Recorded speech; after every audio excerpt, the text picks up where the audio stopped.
Friends, आप सभी का अल्फ़ा टेक्नो एजुकेशन में स्वागत है।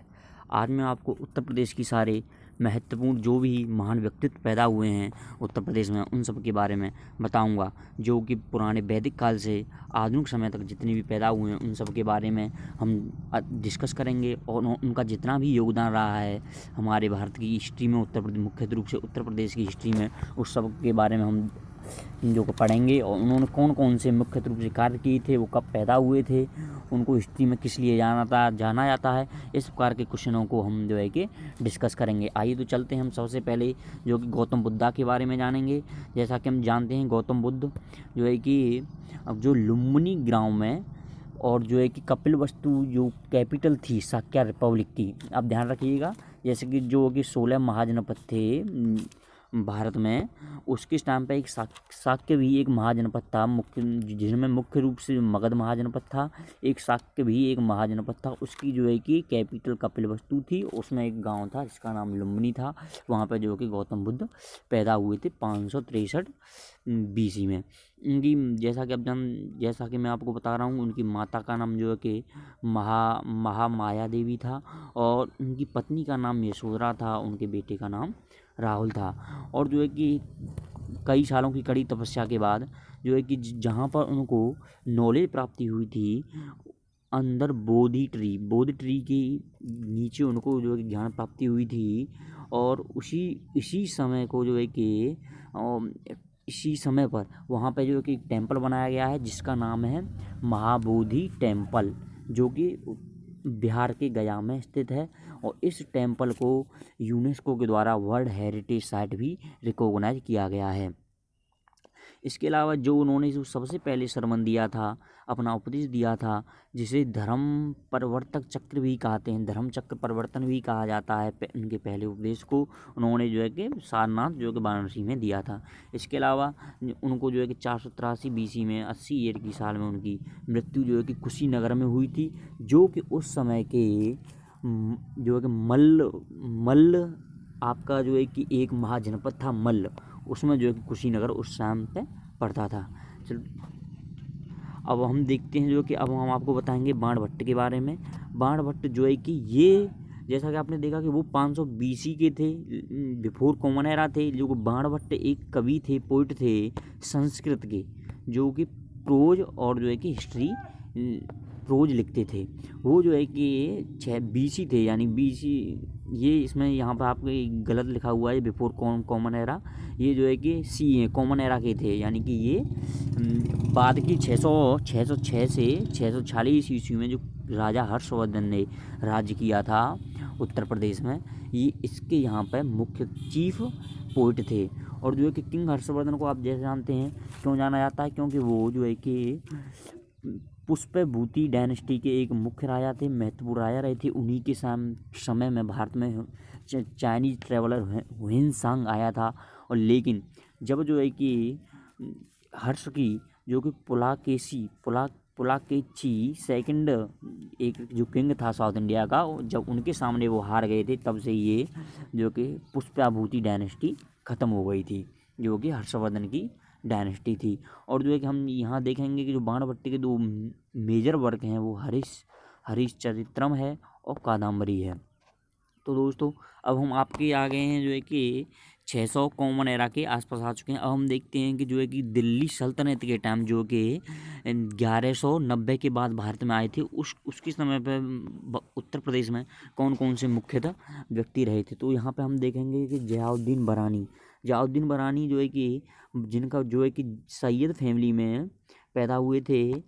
और ये जो है कि एक ये पोइट नहीं थे, ध्यान रखना, ये जो है कि पॉलिटिकल थिंकर थे। और ये आपके एक हिस्टोरियन थे, जो कि मोहम्मद बिन तुगलक और फिरोज शाह तुगलक के शासन के समय में उनके यहाँ पे हिस्टोरियन रहे थे।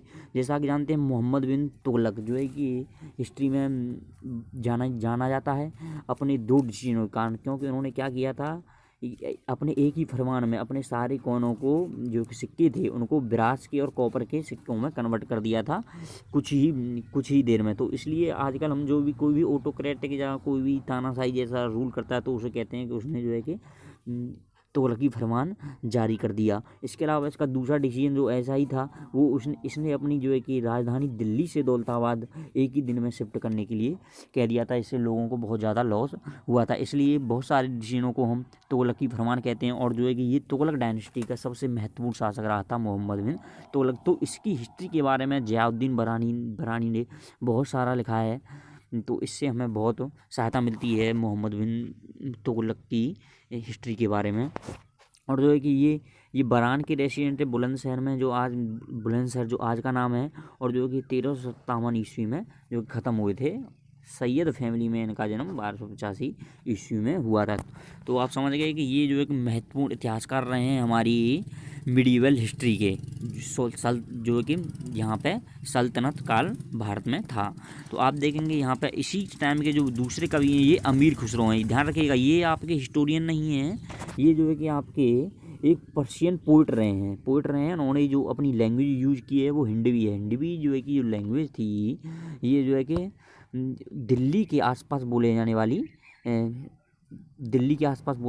लैंग्वेज थी। दिल्ली, आज का पंजाब, थोड़ा बहुत राजस्थान, इस एरिया की लैंग्वेज को हम हिंदवी बोलते थे। और अपने आप को ये जो है कि पैरट हिंदवी बोलते थे।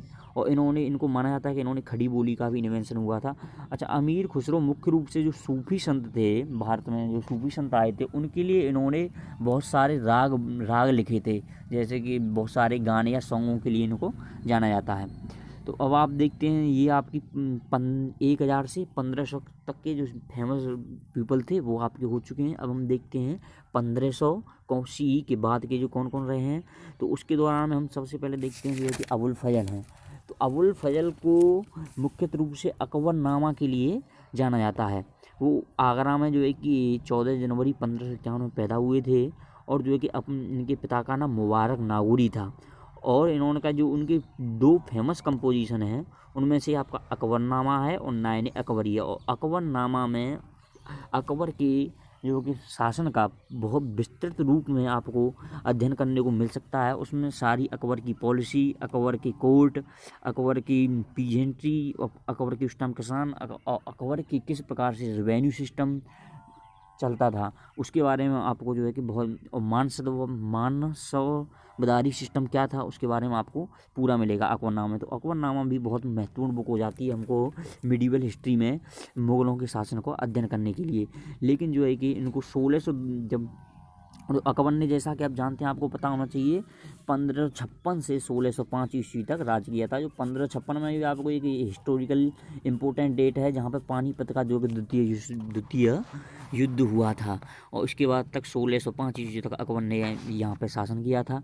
लेकिन इसी दौरान जो है कि, क्योंकि आप ध्यान रखिए कि अबुल फजल ये जो है कि जितनी भी अकबर की पॉलिसी थी उनको बनाने में इसका महत्वपूर्ण रोल रहता था। सारी पॉलिसी या वो रिलीजन से लेके हो या कर से लेके हो, तो इस कारण जो कि कई जो है कि उसके कोर्ट के लोग से बहुत ज़्यादा परेशान थे। इसलिए जो है कि बुंदेला जो किंग था, वीर सिंह देव ने उनको इसको अबुल फजल को 1602 ईस्वी में मार दिया था।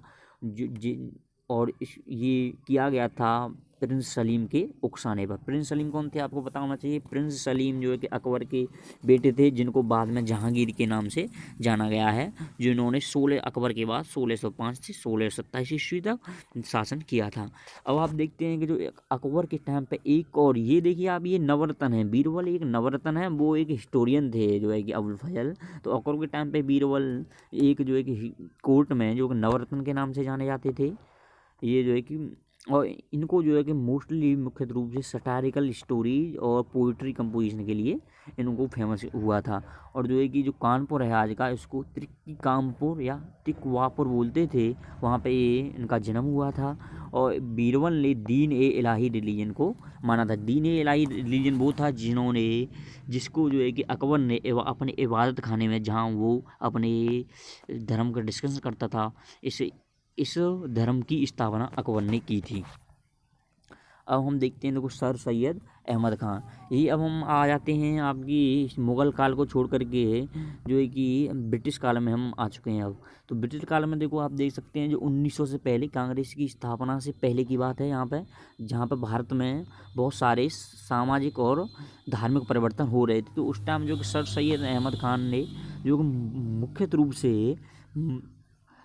रूप से जो है कि मुस्लिमों की कुरान से संबंधित जो कि बहुत सारे इन्होंने परिवर्तन किए थे। इनका जन्म जो है कि 1817 में सादत दिल्ली में हुआ था। इसके अलावा इन्होंने जो इनको मुख्य रूप से जाना जाता है क्योंकि Anglo Mohammedan oriental college Aligarh जिसको इन्होंने 1875 में स्थापना की थी, लेकिन बाद में इसी को 1920 में ये अलीगढ़ मुस्लिम यूनिवर्सिटी के नाम से जाना जाने लगा था। इसका नाम बदल दिया था। तो इस कारण इनका जो है कि भारत की जो है कि सामाजिक और धार्मिक परिवर्तन में बहुत महत्वपूर्ण योगदान रहा था। इसके अलावा हम देखेंगे कि यहाँ पर जो भारत का जो 1857 की क्रांति की जितनी भी फेमस पर्सनैलिटी हैं, जैसे रानी लक्ष्मीबाई, नाना साहब, तात्या टोपे, उनके बारे में थोड़ा बहुत देखेंगे। तो रानी लक्ष्मीबाई जो है कि झांसी की रानी थी। इनको जो इनका बचपन का नाम आप जानते हैं मणिकर्णिका था, और इनको प्यार से नाम जो है कि मनु भी बुलाते थे। और ये जो है कि इनकी माता का नाम भागीरथी बाई था और पिताजी का नाम मोरापंत तांबे था। और जो है कि उनकी जो एक शादी महाराज गंगाधर थे जो झांसी के थे उनसे हुई थी। लेकिन गंगाधर जी की मृत्यु के बाद, क्योंकि शासन पर इनके पे कोई एबल जो है कि बेटा नहीं था जिससे वो रूल कर सकते थे, लेकिन जो डलहौजी की विलय नीति थी, डॉक्टर एनोलिप्स थी, उसकी वजह से इनका शासन जो है कि अंग्रेज कब्जाने की कोशिश कर रहे थे। लेकिन इसलिए उन्होंने जो है कि 1857 की क्रांति में बढ़ चढ़ कर भाग लिया था। और जो 17 जून या 18 जून के आसपास 1858 में ये जो है कि जनरल ह्यूज रोज से लड़ते लड़ते मारी गई।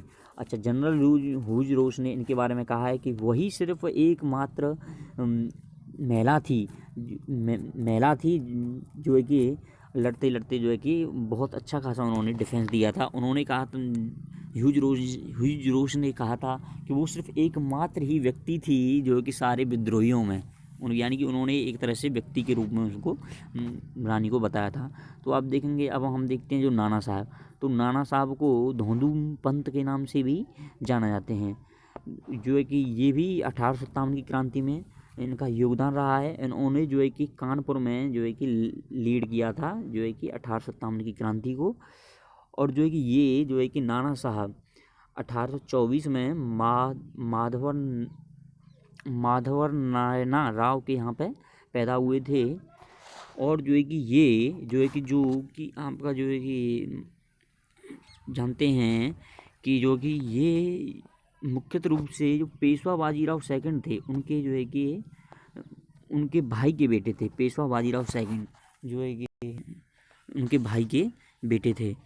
और इनका जो है कि इन्होंने जो है कि इनके बारे में जाना जाता है कि कई जो 1857 की क्रांति में, जैसे कि जीनत महल थी, इन्होंने जो कि ब्रिटिशों से नेगोशिएशन कर लिया था, लेकिन नाना साहब ने रिफ्यूज़ कर दिया था नेगोशिएशन से। और जो है कि वो उन्होंने नेपाल में अपनी शरण ले ली थी। इसी प्रकार से कुंवर सिंह थे, वो उन्होंने भी अपनी मृत्यु तक जो है कि अंग्रेज़ों से 1857 की क्रांति के बाद लड़ते रहे थे। इसलिए इनको बहुत ज़्यादा जाना जाता है। तात्या टोपे भी नाना साहब के साथ ही जो है कि उनकी मिलिट्री में कमांडर थे। और उनका जो है कि नासिक डिस्ट्रिक्ट में जन्म हुआ था 1814 ईस्वी में। इनके पिताजी का नाम पांडुराग त्र्यंबक था और माता का नाम था रुक्मिणी बाई। और जो है कि जैसा मैंने बताया आपको, ये कमांडर थे नाना साहब की आर्मी के।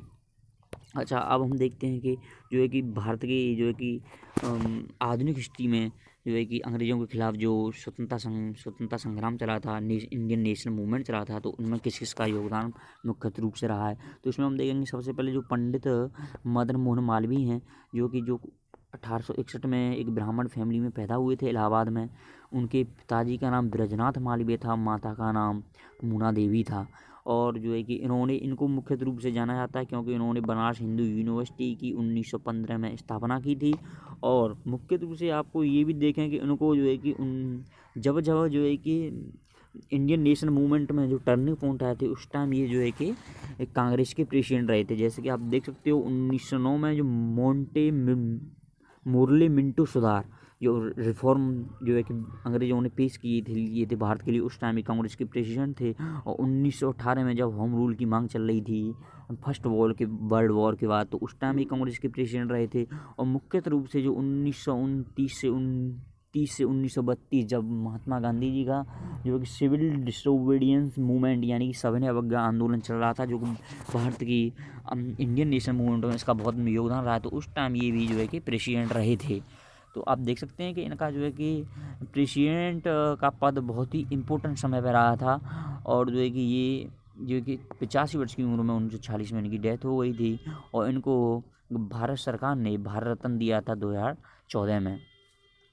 इनके अलावा जो दूसरे व्यक्ति थे जिन्होंने जो है कि बहुत योगदान निभाया था भारतीय नेशनल मूवमेंट में, तो वो मोतीलाल नेहरू थे।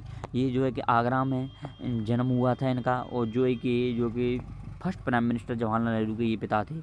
अच्छा, इन्होंने जो है कि कांग्रेस सेशन 1919 को चेयर किया था जो अमृतसर में। आपको ध्यान होगा कि 1919 में ही जलियांवाला कांड हुआ था अमृतसर में, इसलिए जो कांग्रेस ने अपना यहाँ पर सेशन 1919 में लगाया था।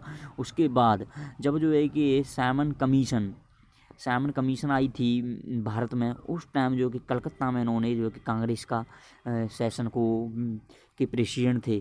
क्योंकि अंग्रेज कहते थे कि जो है कि भारत अपने लिए संविधान नहीं बना सकता, इसलिए उन्होंने साइमन कमीशन भारत में कॉन्स्टिट्यूशनल या संवैधानिक रिफॉर्म के लिए भेजी थी। इसलिए उनको जो है कि इंडियन कॉन्स्टिट्यूशनल कमीशन का जो है कि अध्यक्ष बनाया गया था मोतीलाल नेहरू को 1928 में। और उन्होंने फिर जो है कि अपनी नेहरू रिपोर्ट पेश की थी, जो कि मोतीलाल नेहरू ने दी थी, किस प्रकार से भारत का संविधान किस प्रकार से बनना चाहिए उन्होंने बताया था। और इसी के बेसिस पर मुख्य रूप से 1935 में भारत का जो है कि गवर्नमेंट ऑफ इंडिया एक्ट आया था। और जो है कि 1931 में जो है कि मोतीलाल नेहरू की मृत्यु हो गई थी। अब हम देखते हैं कि राम प्रसाद बिस्मिल, ये जो है कि आपके रिवॉल्यूशनरी नेशनलिस्टों में आते हैं। ये जो है कि मॉडरेट नहीं थे। इनका जन्म जो है कि उत्तर प्रदेश में शाहजहाँपुर डिस्ट्रिक्ट में 1897 में हुआ था। उनके पिता का नाम मुरलीधर था और माता का नाम बासमती देवी था। एक फ्रीडम फाइटर थे, पोइट थे।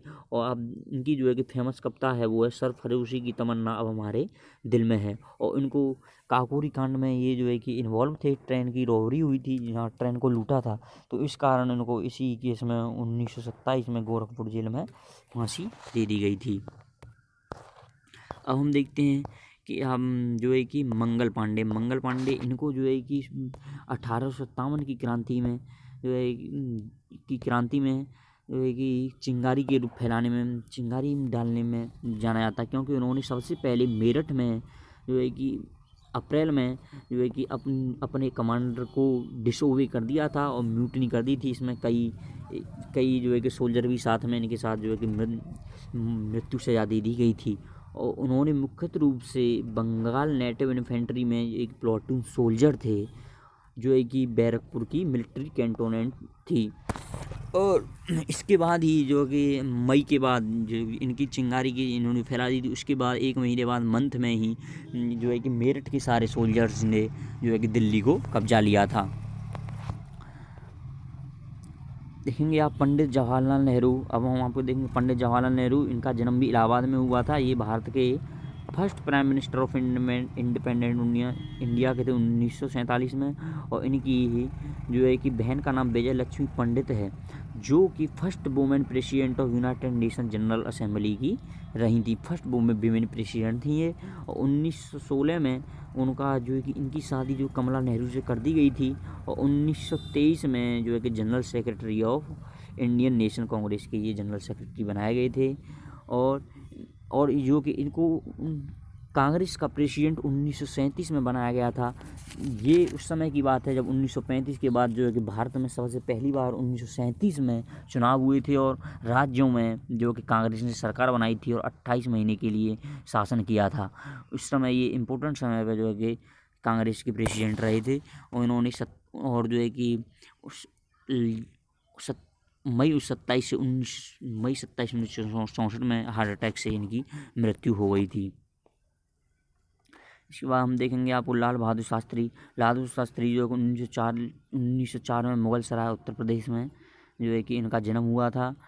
ये जो है कि जवाहरलाल नेहरू की मृत्यु के बाद जो प्राइम मिनिस्टर बनाए गए थे 1964 में। ये जो है कि ताशकंद समझौते के दौरान जो है कि इनकी मृत्यु हो गई थी और इनको भारत रत्न 1966 में ही दिया गया था। इनको जय जवान जय किसान स्लोगन भी इन्हीं के द्वारा दिया गया था। अब हम देखते हैं कुछ महत्वपूर्ण कवि जो भारत में हिंदी साहित्य के उत्तर प्रदेश के कवि रहे हैं। जिनमें हम आते हैं आपके जो कि सबसे पहले हम आपको बताएंगे कबीरदास मुख्य रूप से जो है कि 1425 कॉमन एरा में वाराणसी में पैदा हुए थे। जो है कि नीलू मीना के द्वारा उनको पाला पोसा गया था। उनके हमको जो मुख्य रूप से इसमें याद रखना है कंपोजिशन है सखी, शबद और रामानी। इन तीनों को हमको ध्यान रखना है कि ये इनके कंपोजिशन थे सखी, शबद और रामानी। इसके अलावा हम देखेंगे कि तुलसीदास का जन्म जो है कि आप देखिए ये जो है कि मुगलों के दौरान हुआ था। जब भारत में अकबर का शासन 1556 के बाद रहा था, उसी टाइम जो है कि तुलसीदास रहे थे और उनके जो है कि स्पिरिचुअल मास्टर थे नरहरि दास। इनके अलावा हमको इनके कंपोजिशनों का ध्यान रखना है कि क्या क्या इन्होंने रचना की थी। रामचरितमानस, विनयस्तिका, दहावली, कवितावली, हनुमान चालीसा, वैराग्य संदीपनी, जानकी मंगल, पार्वती मंगल और जो है कि ये 1680 में इनकी मृत्यु हो गई थी। तो इसके बाद हम देखेंगे जो सूरदास थे। सूरदास जो है कि आपके जो है कि कृष्ण की भक्ति के लिए बहुत ज़्यादा जाना जाता है। ये जन्म से ही अंधे थे और जो है कि ये 1478 में पैदा हुए थे। इसके अलावा उनके जो मेन कंपोजिशन है वो सूर सागर है, सूर सरावली है और साहित्य लहरी है। और इनके जो है कि स्पिरिचुअल मास्टर थे जो वल्लभाचार्य थे। इनके जो आप जो है कि इनके 3 जो है कि ये हैं सूर सागर, सूर सरावली और साहित्य लहरी। इनको आप जो है कि ध्यान रखिएगा कि इन्होंने इनको कंपोज किया था। इसके अलावा अब हम देखेंगे उस्ताद बिस्मिल्लाह खान, जिनको जो है कि बाहर ये शहनाई के मास्टर रहे हैं। इनको भारत रत्न 1901 में दिया गया था और ये पैदा जो है कि मार्च 21 1916 में डुमरांव बिहार में हुए थे। और जो है कि इनको संगीत नाटक अकेडमी के द्वारा 1956 में अवार्ड भी दिया गया था। और जो है कि तानसेन अवार्ड जो है कि मध्य प्रदेश सरकार के द्वारा भी इनको दिया गया था। और ये उनकी मृत्यु जो है कि अगस्त 21 2006 में हुई थी। चलो दोस्तों, ये कुछ महत्वपूर्ण जो है कि उत्तर प्रदेश की हस्तियाँ थी। चलो, आपको यदि वीडियो पसंद आए तो हमारी वीडियो को लाइक करें और सब्सक्राइब करें। धन्यवाद।